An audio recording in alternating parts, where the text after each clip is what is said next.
दिल्ली में अगला सीएम कौन होगा, यह अब से कुछ घंटों के बाद तय हो जाएगा। कल सुबह 7 बजे से दिल्ली के सभी 70 सीटों पर वोटिंग होनी है और दिल्ली के 1,55,00,000 मतदाता दिल्ली के नए सीएम का चुनाव करेंगे। वोटिंग से पहले दिल्ली को किले में तब्दील कर दिया गया है। दिल्ली पुलिस ने कल रात भर संवेदनशील इलाकों में फ्लैग मार्च किया।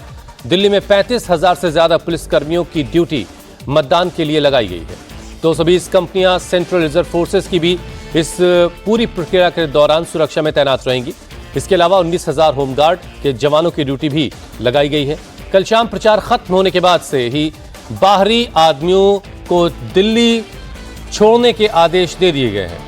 हर एक डिस्ट्रिक्ट के डीसीपी खुद फ्लैग मार्च को लीड कर रहे हैं। कई जगहों पर अवैध गाड़ियां भी जब्त की गई हैं।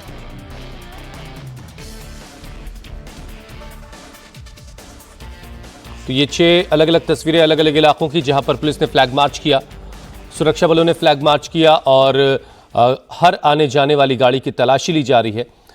5 तारीख को मतदान होना है दिल्ली में, उससे पहले सुरक्षा के कड़े इंतजाम कर दिए गए हैं और कड़ी सुरक्षा निगरानी के बीच दिल्ली में चुनाव करवाए जाने हैं।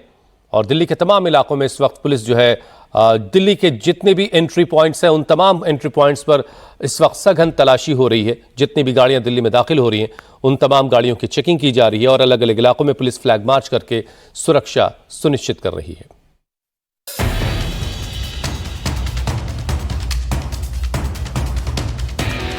भारतीय जनता पार्टी ने वादा किया था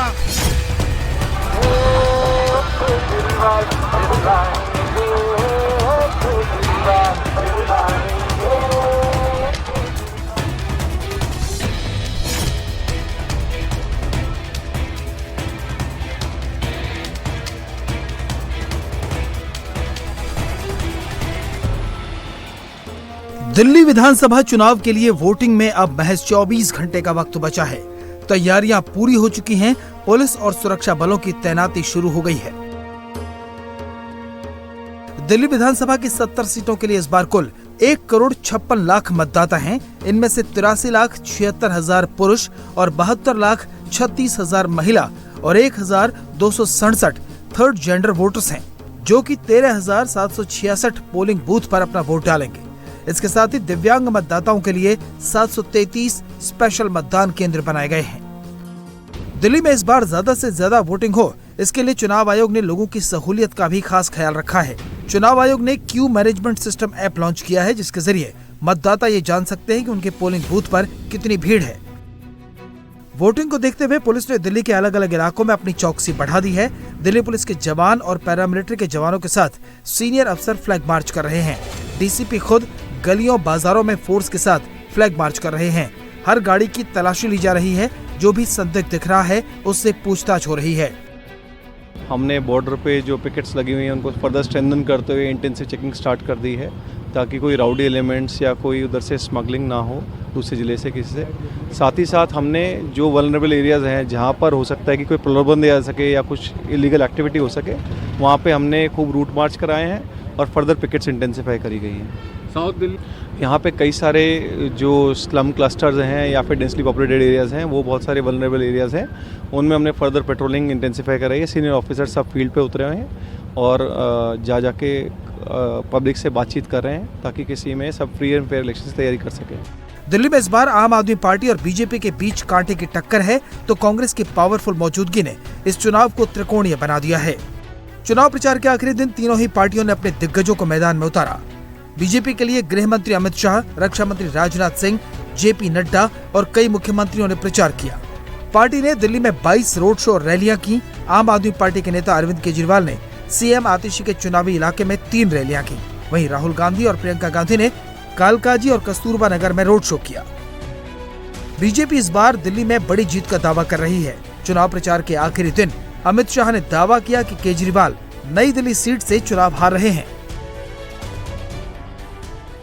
अनेक वादा कर केजरीवाल और इनके चट्टे पट्टों ने दिल्ली को क्या दिया?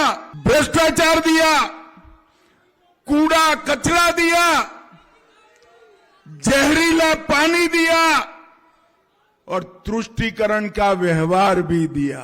ये दिल्ली को धोखा देने का काम केजरीवाल जी और उनके चट्टो पट्टों ने करा है। 8 तारीख को केजरीवाल खुद चुनाव हार रहे हैं, खुद चुनाव हार रहे हैं। और आपके यहां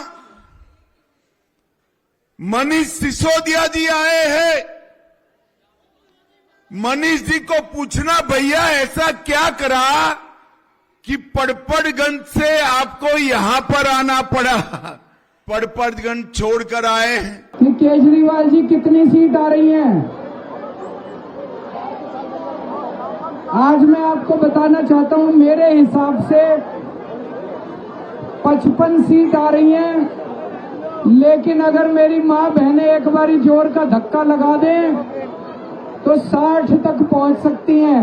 ये बीजेपी वाले बड़ी उल्टी सीधी बातें कर रहे थे। 3 सीट फंस गई, 3 सीट फंस गई। नतीजे देख लेना, नई दिल्ली, कालकाजी, जंगपुरा, तीनों सीटें ऐतिहासिक मार्जिन से आम आदमी पार्टी जीतने जा रही है। आज मैं आप लोगों को बता रहा हूं। बहुत बहुत शुक्रिया। नई दिल्ली सीट से अरविंद केजरीवाल चौथी बार मैदान में हैं। वहीं बीजेपी ने प्रवेश वर्मा को मैदान में उतारा है, लेकिन कांग्रेस ने पूर्व सीएम शीला दीक्षित के बेटे संदीप दीक्षित को उतारकर मुकाबले को त्रिकोणीय बना दिया है। यही वजह है कि इस बार अरविंद केजरीवाल की सीट फंसी हुई दिख रही है। भाई ऐसा है, साल भर पहले मोदी जी ने भी कहा था 400 सीटें, याद है क्या हुआ था? तो कोई भी नेता जब आ जाता है, कोई 400 कहता है, कोई 450 कहता है। अच्छा है केजरीवाल जी ने 80 नहीं कह दिया कि जितनी सीटें थी उससे ज्यादा जीत जाते। वोटर वोट डालेगा और वोटर इनको हराएगा। ये मुझे पूरा विश्वास है कांग्रेस की सरकार बनेगी। दिल्ली में या नई दिल्ली से सरकार थोड़ी बनती है, लेकिन अगर नई दिल्ली नहीं जीतेंगे तो दिल्ली नहीं जीतेंगे। तो मुझे लगता है नई दिल्ली भी जीतेंगे और दिल्ली भी जीतेंगे। नई दिल्ली से हम सभी जानते हैं कमल खिलने वाला है। मैंने कहा था 20,000 से ज्यादा से जीतेंगे। अब 20,000 से ज्यादा से तो हो सकता है 25 हो जाए, हो सकता है 26 हो जाए। और एक बात तय है कि अरविंद केजरीवाल जी की यहाँ से नई दिल्ली विधानसभा से जमानत जब्त होगी और वो तीसरे नंबर पर रहेंगे। केजरीवाल दिल्ली में चौथी बार बड़ी जीत का दावा कर रहे हैं, लेकिन वोटिंग से पहले उनको हार का डर सता रहा है, इसलिए अब वो ईवीएम पर ही सवाल उठा रहे हैं। केजरीवाल ने आरोप लगाया है कि बीजेपी ईवीएम में गड़बड़ी करके 10% वोटों में हेरफेर करके चुनाव जीतना चाहती है। मेरे को सूत्रों से पता चला है कि मशीनों से ये 10% वोट की गड़बड़ कर सकते हैं। आप इतना जम के वोट देना, इतना जम के वोट देना, एक एक झाड़ू का वोट डालने के लिए निकलना चाहिए कि अगर हमारी 15% की लीड हो गई तो 5% से जीत जाएंगे। 10% के ऊपर की लीड दे देना हर जगह। इतना जम के वोट डालना, इतना जम के वोट डालना कि इनकी मशीनों के ऊपर हम जीत जाएं। यही एक तरीका है मशीनों से पार पाने का कि आप खूब जम के वोट डालो। केजरीवाल को इस बार बड़ी हार का डर है, इसलिए उन्होंने ईवीएम को टारगेट करना शुरू कर दिया है। केजरीवाल ने वोटिंग के दिन को लेकर बड़ी तैयारी की है। केजरीवाल ने ईवीएम की मॉनिटरिंग के लिए वेबसाइट बनाई है, जिससे कि ईवीएम में किसी भी तरह की छेड़छाड़ पकड़ी जा सके। आपके पोलिंग एजेंट वोटिंग का डेटा अपलोड करेंगे। इस वेबसाइट में पोलिंग बूथ, पीठासीन अधिकारी, कंट्रोल यूनिट आईडी, कुल कितने वोट पड़े, मशीन की बैटरी की स्थिति और एजेंट का नाम सब कुछ डाला जाएगा। 5 फरवरी की रात तक पूरी जानकारी वेबसाइट पर अपलोड कर दी जाएगी। एहतियात के तौर पे हमने एक वेबसाइट बनाई है। महाराष्ट्र और हरियाणा के चुनावों से जो सीख मिली, उससे हमने ये तय किया है कि 5 तारीख की रात को इस वेबसाइट के ऊपर हर पोलिंग बूथ की ये 6 जानकारी हम उस वेबसाइट पे डाल देंगे ताकि मशीनों से छेड़छाड़ ना की जा सके।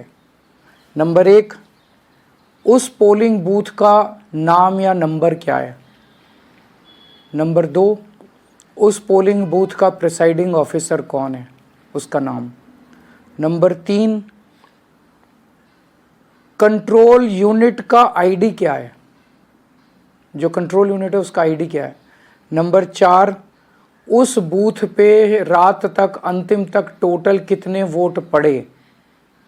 तो इससे ये पता चल जाएगा कि अगर 800 वोट पड़े तो गिनती 800 ही वोट की होगी, क्योंकि हम उसमें मशीन में डाल देंगे कि उस दिन कितने वोट पड़े।